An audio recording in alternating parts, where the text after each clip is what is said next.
তো এই পট বদল বা এই অভ্যুত্থানের পর এত এত মৃত্যু আমরা দেখেছি, সেই মৃত্যু ন্যারেটিভ এক একজন, কিন্তু এত মৃত্যু দেখেছি, সেখানে আমি থামি। কিন্তু না, মুগ্ধ মারা যায়নি, মুগ্ধর যমজ ভাই নাই, অমুকের অমুক নাই, আবু সাইদের ঘটনার নাটকীয় ইত্যাদি ন্যারেটিভ তারকারা প্রকাশ করছেন কয়েকজন।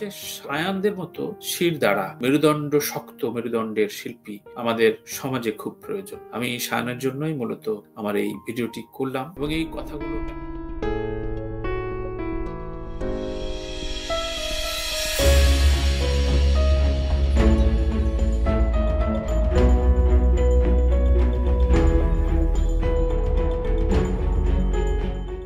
দর্শক, আসসালামু আলাইকুম। সবার উপরে শান্তি বর্ষিত হোক। একেবারেই আমার মতামত দেবার জন্যই তানভীর এক্স অপিনিয়নে কথা বলা শুরু করেছি এবং বলছি। থাম্বনেলে দেখেছেন যে রাজনৈতিক মতাদর্শ এবং শিল্পীদের অবস্থান, এটা নিয়ে মূলত আমি দীর্ঘদিন ধরেই একাধিক শোতে একাধিক তারকাকে, একাধিক বুদ্ধিজীবী, রাজনীতিবিদ বা অন্যান্য পেশাজীবীর মানুষদের কাছে প্রশ্ন করেছি। আমি যদি শিল্পীদের একজন সদস্য বা তাদের প্রতিনিধিত্ব করি কিংবা তার সবচেয়ে ক্ষুদ্রতম সদস্য হয়ে থাকি, যেটা আমার মনে হয় যে 5 আগস্টের পর, অর্থাৎ এই বিপ্লব বলি গণ অভ্যুত্থানের পর শিল্পীদের ভেতরে যেমন 2-3 শ্রেণী, এক শ্রেণী গণহত্যার দোসর হিসাবে তারা তাদের ন্যারেটিভ প্রকাশ করছে। কিছুদিন আগে প্রকাশ করছে যে মুগ্ধ নাকি মারা যায়নি এবং সেটি নিয়ে জাস্টিফাই করার জন্য তারা স্ট্যাটাস দিচ্ছে, কিন্তু প্রকৃত অর্থেই কি সেই অভিনেত্রী, সেই কণ্ঠশিল্পী বা সেই সঙ্গীত পরিচালক বা সেই নির্মাতার কাজ কি এই ন্যারেটিভকে বিশ্লেষণ বা এস্টাবলিশ করা? কখনোই না। কারণ এর আগে যে দোসর বা দলদাসত্ব করেছেন শিল্পী, তখন সেই শিল্পীর কাজ থেকে বিচ্যুত হয়ে যখন রাজনৈতিক দলদাস বা রাজনীতির নেতার পদযুগলে যখন নুয়ে পড়েছেন, তখন সেই অপরাধটা ঢাকতে সরি না ভুলে, অর্থাৎ সরি বলে তার কাজে ফেরাটা খুব জরুরি ছিল, যে উনি অভিনয় করেন বা উনি গান করেন বা গান বাঁধেন, আমি রাজনীতিতে যেই নোংরা রাজনীতি বা অপরাজনীতি বা অমুক রাজনীতি বা ভালো রাজনীতি হোক, সেই রাজনীতির যে একটা ভুল দর্শনে পরিণত হয়েছে, সেখান থেকে ইস্তফা দিয়ে আমি এখন আমার কাজে ফিরলাম। কিন্তু না, শিল্পীদের দেখা যাচ্ছে যে সেই ন্যারেটিভটা এস্টাবলিশ করার জন্য যারা মূলত এর আগে বিগত 16 বছরে সেই তারকারা কিন্তু খুব বেশি রাজনীতি প্রবল ছিল না, কিন্তু তারা একটা সরি বলবে না কিংবা অনুতাপ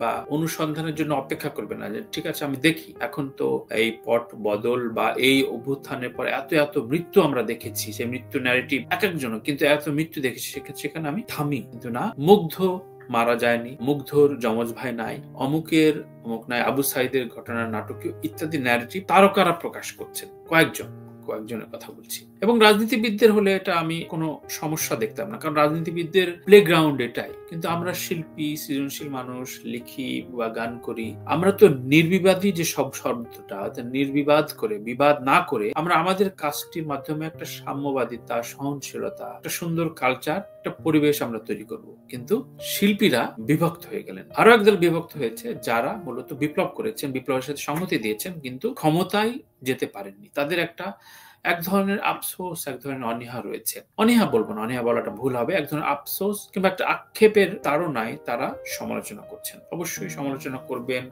একজন পক্ষে বিপক্ষে বলবেন, কারণ গণতান্ত্রিক অধিকারটা দীর্ঘদিন সত্যিকার অর্থেই তো বন্ধ ছিল। এখন শিল্পীদের কাজ মূলত শিল্পীরা করছেন না, এটা আমি মূলত বলার চেষ্টা করছি খুব সাধারণভাবে। আমি একেবারেই খুব বেশি রাজনীতি সচেতন নই, খুব বেশি রাজনৈতিক সমালোচক নই, বিশ্লেষক নই। সাধারণ দৃষ্টিতে, একজন সংস্কৃতি কর্মীর দৃষ্টিতে আমার কাছে মনে হচ্ছে শিল্পীরা এখন, শিল্পীদের তার নিজ নিজ কাজ বাদ দিয়ে তার রাজনৈতিক দর্শনটা প্রতিষ্ঠা করার একটা চেষ্টায় অব্যাহত রয়েছে। তাতে যেটা হচ্ছে, আমাদের শিল্প বা সংস্কৃতি আলাপটা আর এগোচ্ছে না। অর্থাৎ আমরা ছবি রিলিজ হলে ছবিতে কে অভিনয় করলো এবং সেই অভিনেতার কোন কোনায় কোন একটা সাইড ক্যারেক্টার অমুক দোসর ছিল কিনা বা অমুক বিপ্লবী ছবিটা আসছে, এইভাবে আমরা মাপছি। আমি অবশ্যই তার আগে কাটায় বাছাই ছাঁটাই করে ফেলতে বলবো যারা প্রকৃত অর্থে দোসর, গণহত্যার সাথে সরাসরি, এবং আলো আসবে গ্রুপের বেশ কজন রয়েছেন যারা খুবই অ্যাগ্রেসিভ কথাবার্তা বলেছেন, তাদের এক ধরনের না, তাদের সুস্পষ্ট জবাবদিহিতা এবং বিচার আমি চাইব একজন নাগরিক হিসেবে, সাধারণ নাগরিক হিসেবে। কিন্তু এর বাইরে যারা যেভাবে দেখছেন শিল্পীকে, গানটাকে আর গান ভাবে দেখছেন না, গানটাকে আপনি GUN হিসেবে দেখছেন, যে এটা পিস্তল, কার পিস্তল এটা দেখিনি। সো এই জায়গা থেকে আমাদের সরে আসাটা খুব জরুরি, কারণ আমরা শিক্ষা ব্যবস্থা, ব্যবসা, অন্যান্য সর্বক্ষেত্রে যেমন রাজনীতি বিরাজমান, সেই রাজনৈতিক বেনিফিটেড একটা ফ্যাক্টর থাকে, কিন্তু সংস্কৃতিতে রাজনৈতিক বেনিফিটেড ফ্যাক্টর, বেনিফিশিয়ারি, এই বিষয়টিকে অবশ্যই লজ্জার চোখে দেখতে হয় এবং দেখা উচিত। এবং এই শিল্পী কখনো বেনিফিটেড হতে পারবে না, হওয়া উচিত না। যেমন শায়ানের একটি কথা আমার কাছে খুব চমৎকার লেগেছে। শায়ান বরাবরই তার যে উচ্চারণ, তার যে কথা, তার যে দর্শন, তার যে চলাচল খুবই অকপট এবং খুব পরিষ্কার। এবং আপনি নিশ্চয়ই মিস করেছেন কিনা আমি জানি না, যে শায়ান যখন 5 আগস্টের পরে অভ্যুত্থান প্রেস ক্লাবের সামনে কথা বলছিলেন সাংবাদিকদের, যে বলছিলেন যে আমি যখন প্রতিবাদ করছিলাম তখন আপনাদের আসা উচিত ছিল, তখনকার কথাবার্তা। এখন যখন এই সরকার বা এই রাষ্ট্র ব্যবস্থা বা এই অসঙ্গতি নিয়ে কথা বলবো, তখন আমার সাথে আপনাদেরও কথাটা জারি রাখতে হবে। সো এখন দেখা যায় যে হঠাৎ করেই একদল শিল্পীদের বেশি বেশি দেখা যাচ্ছে, আরেকদল শিল্পীরা চুপ রয়েছেন। এটি হয়তো ক্ষণকালে, এই সংস্কার, এই ঝাড়া বাছাই তো চলছে। কিন্তু শায়ান যেটা বলেছেন, আমি ভোট দেবার অধিকার রাখি, কিন্তু ভোট দেব, কিন্তু আমার নৈতিকতা না। এবং কথাটা মেবি এরকমই ছিল, আমি স্ক্রিনে দেখিয়ে দেব। সুতরাং তার কথার গূঢ় অর্থ হচ্ছে, অবশ্যই শুধু শিল্পী কেন, প্রত্যেক সুনাগরিক যে ভোট আমার অধিকার, আমি তার এই এমপি কে ম্যান্ডেট দিলাম, এই চেয়ারম্যানকে ম্যান্ডেট দিলাম এবং আমি চাই ও আসুক, কিন্তু তাই বলে আমি ওর সমস্ত অন্যায়, সমস্ত দুর্নীতি, সমস্ত পরবর্তী সমস্ত অনাচারগুলোকে আমি সাপোর্ট দেই, এটা তো ওই ভোটে লেখা থাকে না আপনি সমস্ত অনাচারে সাপোর্ট দেন। তার মানে খুব স্পষ্ট করে শায়ান কিন্তু বললেন যে আমি যদি আওয়ামী লীগে ভোট দিই বিগত বছরে, তারপরে যে প্রতিবাদ করেছি যে তার অন্যায়গুলো, অর্থাৎ একজনকে ম্যান্ডেট দিলে তার মানে তার সমস্ত আকাম কুকামকে আমি সমর্থন দিলাম। একইভাবে প্রত্যেক রাজনৈতিক কর্মীরাও, কিন্তু শিল্পীদের যে বিষয়টি থাকে, যে শিল্পীদের খুব দক্ষ চোখে, সচেতন দৃষ্টিতে মানুষজন তাকিয়ে থাকে, খুব শিল্পীদের যে ব্যাখ্যা, শিল্পীদের প্রতি যে মোহবিষ্ট কেন হই, যে আমরা অনেক রকম আওয়াজ করব, অনেক রকম ভাবে কথা বলবো, কিন্তু শিল্পী, আমার প্রিয় শিল্পী যেটি বলবেন সেটা অনেক ভেবেচিন্তে বলেছেন, তার কারণ তার সমাজ দর্শন চেতনা, তার চিন্তা উঁচু মানের। এজন্য আমি তার প্রতি মোহবিষ্ট, নাহলে তো ওই আমার প্রতি মোহবিষ্ট হওয়ার কথা ছিল, তাই না? পপুলারিটি তো এমনি এমনি হয় না, মেধা, যোগ্যতা, তার পারসেপশন থেকে হয়। হ্যাঁ, এখনকার টিকটক আর রিলস পপুলারিটি রয়েছে, তার ওই রকম মেধা, ওই ফিল্ডের মেধাটা রয়েছে, এবং ওই ফিল্ডের মেধা যারা চর্চা করে তারা লাইক দিচ্ছে। এটা ফেম না, এটা তার লাইক বা ভিউ বাণিজ্যের এক ধরনের সদস্য জোগাড় করেছে।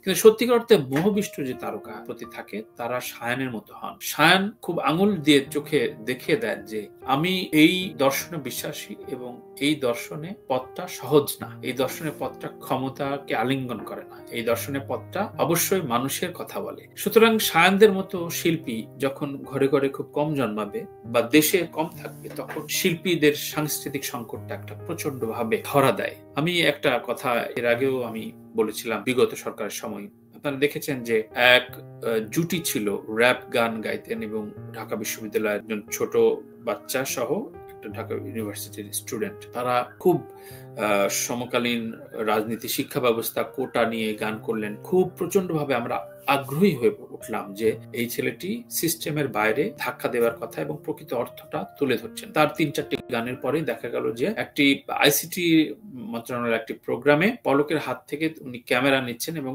সরঞ্জাম নিচ্ছেন। এই যে এর পরবর্তীতে কিন্তু গানের যে তেজ, সেই উন্মাদনা, যেই ক্রোধ, সমাজের অনাচারের বিরুদ্ধে যে ক্রোধ, স্লোগান বা শব্দ বলা বা কথা বলার যে জায়গা তৈরি করা, সেটি স্তিমিত হয়ে পড়লো, থাকলো, কিন্তু সেটির সেই তেজটা আর থাকলো না। কারণ যখন আপনি রুলিং পার্টির সাথে সহাবস্থানে চলে যাবেন, কোনো কিছু উপঢৌকন নিয়ে ফেলবেন, তখন আপনার একটা মানসিক দায় চলে আসে, এবং সেটি কিন্তু খুব সিস্টেমেটিকলি আমরা দেখলাম স্পষ্টভাবে। আমি সরি, আমি নামগুলো বলতে পারছি না। এই কথার অর্থ হচ্ছে, শায়ানদের মতো শির দ্বারা মেরুদণ্ড, শক্ত মেরুদণ্ডের শিল্পী আমাদের সমাজে খুব প্রয়োজন। আমি শায়ানের জন্যই মূলত আমার এই ভিডিওটি করলাম এবং এই কথাগুলো ব্যাখ্যা দিলাম যে দেখেন, আমরা প্রত্যেকে বাঙালি মাত্রই, বাংলাদেশি মাত্রই আমরা অতি রাজনীতি চর্চা না করলে আমাদের ভাত হজম হয় না। বিকালে 1 কাপ চায়ের সাথে 10 মগ রাজনীতির কথা বলা হয়। প্রত্যেকটা টং দোকানে যাবেন আমাদের গ্রামে, বাংলাদেশের গ্রামে, আপনি টং দোকানের সামনে বসবেন, তার ঘরে চাল নাই, ডাল নাই, আয় উপার্জনের পথ কিভাবে বাড়ানো যাবে, ব্যবসাটা কিভাবে বাড়ানো যায়, সেই আলোচনার বাইরে রেখে সবচেয়ে বেশি আলোচনা হচ্ছে আমেরিকার রাজনীতি, ট্রাম্প জিতলে বাংলাদেশের কি হবে, আমার দলের অমুক নেতা উঠে যাবে না পড়ে যাবে। এই যে একটা প্রচলন, আমাদের বাঙালি সত্তার যে একটা চর্চা, এই চর্চা থেকে আমরা বেরোতে পারি একমাত্র যে যারা শিল্পী, যারা তারকা বিভিন্ন পর্যায়ের, তারা যদি মানবিক কথা বলেন। সুতরাং শিল্পী সমাজের হয়েই বলতে চাই যে শিল্পীদের আসলে সত্যিকার অর্থেই ক্ষমতাকে আলিঙ্গন করাটা উচিত না। প্রশাসক প্রশাসকের জায়গায় থাকুক, প্রশাসককে নিয়ন্ত্রণ বা তাদের গাইডলাইন দেয়া বা তাদের সাথে, শিল্পীদের সাথে বসে একজন প্রশাসক প্রশাসনের ভূমিকা রাখুক। শানকে এই জন্য আমার স্যালুট দিতে ইচ্ছা করে যে দেখেন যে পরিমাণ কাভারেজ অন্যান্য শিল্পীরা নিতে চেয়েছে বা পাচ্ছে, তিনি কিন্তু আবারও প্রায় নিজের মতো করে আড়ালে চলে গেছেন এবং নিজের মতো করে গান বাজছেন। অর্থাৎ এই যে এত দীর্ঘ সংগ্রাম তিনি করেছেন ঢাকা ভার্সিটিতে, একদম উত্তাল সময়ও, আর তারও আগে থেকে সবসময় ছিলেন, কিন্তু ওই উত্তাল সময়ও একদম স্পষ্ট ভাবে বলেছেন, আঙুল দিয়ে দেখিয়েছেন যে আপনারা বলেন, আপনারা কথা বলেন, আমার অধিকারের কথা কি আমি বলতে পেরেছি? প্রতিদিন বলেছেন। কারণ তার পিছু টান নেই। যার একটু আধটু যখন আমি সুবিধা নিয়ে নেব না, এটা আমি আমার নিজের সবকিছু নিয়ে আমি বুঝি যে যখন সুবিধা নিয়ে নেব বা কারো কাছে সাথে মিষ্টি খেয়ে ফেলবো, তখন ও যখন অন্যায়টা করে ফেলবে তখন আমার কিন্তু বিব্রত লাগবে না। ওকে তো আমি বন্ধু ভেবেছিলাম, ভাই ভেবেছিলাম, কিন্তু ওই অন্যায়ের সময় তো চুপ থাকলো। তার মানে আমিও ওই দলে পড়লাম। শিল্পীরা এই সায়নদের মতো হতে পারে না বলেই তখন একটা সহ অবস্থান চায় না। তারা বলে ফেলে যে মৃত্যু উপত্যকা অন্য রহস্য আছে, কিন্তু নিজের দেশে নিজের ভাই বোনেরা যে মারা গেল, গণহত্যা হলো, এর জন্য সামান্য রকম দুঃখবোধ, আক্ষেপ, আহা কেন এমন হলো, তা না করে ভিন্ন ন্যারেটিভ যে প্রকাশ করছেন। আপনি অভিনয় করেন, আপনি গান করেন, আপনাকে এই দেশের মানুষ গান শুনে বা আপনার অভিনয় দেখে আপনাকে তারকা বানিয়েছে। সুতরাং তাদের শ্রদ্ধা ভক্তির জায়গায় যদি আপনি না থাকতে পারেন, তাদেরকে অস্বীকার করে যদি আপনি আপনার কোনো কিছু এস্টাবলিশ করতে চান, তাহলে যে কোনো সময়, যে কোনো মুহূর্তে আপনার শ্রদ্ধার যে জায়গাটি, সেটি বিরক্তিকর হবে, বিব্রতকর হবে এবং ডিভিশন তৈরি করবে। শিল্পীরা বিভাজন করতে আসা উচিত না। শিল্পীদের একমাত্র উদ্দেশ্য থাকা উচিত সঠিক পথটা দেখিয়ে দেয়া। তুমি হাঁটলে হাঁটো, থ্যাংক ইউ, না হাঁটলেও থ্যাংক ইউ, আমি হয়তো তোমাকে বোঝাতে পারিনি, আমার দৃষ্টিতে এটি সঠিক পথ। সবাই ভালো থাকবেন। প্রিয় শ্রদ্ধার শিল্পী শায়নকে অনেক অনেক ধন্যবাদ, কৃতজ্ঞতা, শ্রদ্ধা। আমার যে ইনফরমেশন গুলো আমি ঠিক মুখে বলতে পারলাম না ইনস্ট্যান্ট ভিডিওতে, আমি সেগুলো ভিডিওতে দেখিয়ে দেওয়ার চেষ্টা করব। আল্লাহ হাফেজ। নতুন কোনো টপিকে আবারও কথা হবে।